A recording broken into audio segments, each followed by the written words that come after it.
The waves crashed against the shore, wild and unforgiving. The storm had swallowed the night, leaving nothing but chaos in its wake. And yet, through the howling wind and blinding rain, a lone figure moved with purpose, pulling people from the wreckage, guiding them to safety. No one knew his name. No one saw where he came from, and by the time dawn broke, he was gone. The town was in ruins. Boats had been torn from their docks, homes flooded, power lines ripped apart like paper. But amidst the destruction, one story spread like wildfire. Survivors spoke of a man, a fisherman perhaps, who had risked his own life to save them. He came out of nowhere, an old man recounted, his voice still shaking. Dragged me from the water like I weighed nothing, told me to hold on, and then… He swallowed. Then he disappeared. It wasn't just one person. There were dozens of similar stories. A mother and child plucked from a sinking car. A group of stranded workers guided to higher ground. A young boy, barely breathing, revived by rough but skilled hands before being carried to shelter. And yet, when rescue teams arrived, there was no sign of the mysterious savior. No footprints leading away, no name to thank, just whispers of a man who had come with the storm and left with it. But the next day, as the sun rose over the restless sea, something caught the eye of a passing Navy helicopter. A lone trawler, drifting miles from shore, its deck eerily empty. And when they got closer, they saw something that sent a chill down their spines. Because carved into the wooden hull, as if written by the storm itself, was a single word. A name. And it was a name that no one had spoken in years. The radio crackled inside the Navy helicopter, voices overlapping in confusion. The pilot squinted at the trawler below, his grip tightening on the controls. "Are you seeing this?" His co-pilot, a seasoned officer, leaned forward. "That name, it can't be." But it was. Clear as day, etched into the worn wood of the drifting vessel. A name that had been lost at sea years ago. Elias Carter. The pilot exhaled sharply. "That's impossible. Elias Carter's boat sank in a hurricane 5 years ago. He never made it back." The crew exchanged uneasy glances. The name wasn't just familiar, it was legend. Elias Carter, a fisherman who had once saved an entire crew from a burning ship. A man who had battled impossible storms.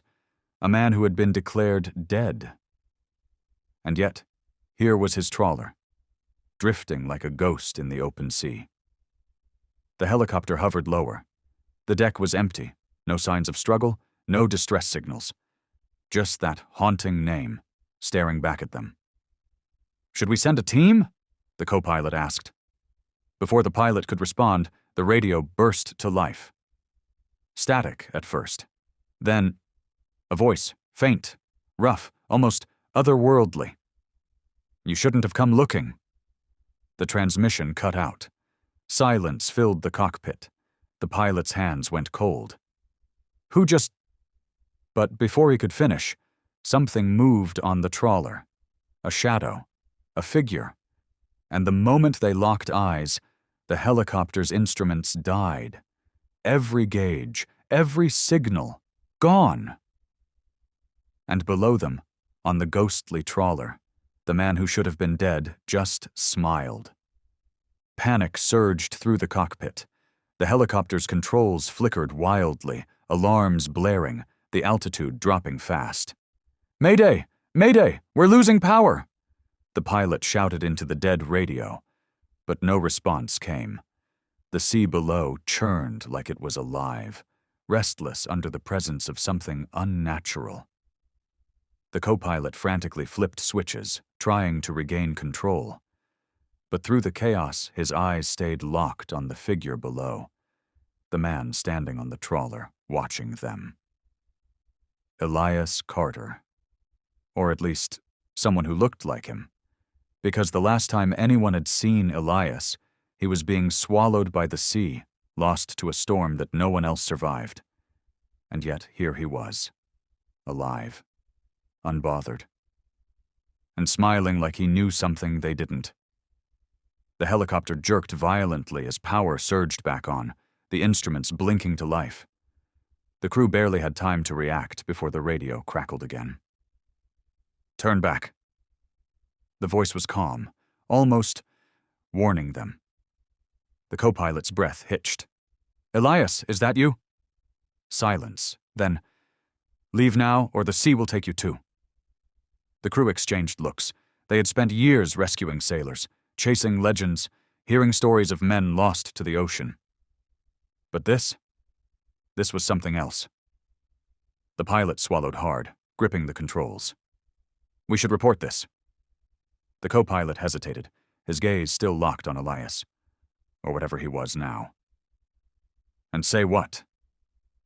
That we found a dead man standing on his own wreck?" But before they could make a decision, the shadow on the trawler stepped back, vanishing into the mist. The boat rocked once, then sank. Right before their eyes. No wreckage, no trace, just open water, as if it had never been there. The helicopter hovered in eerie silence.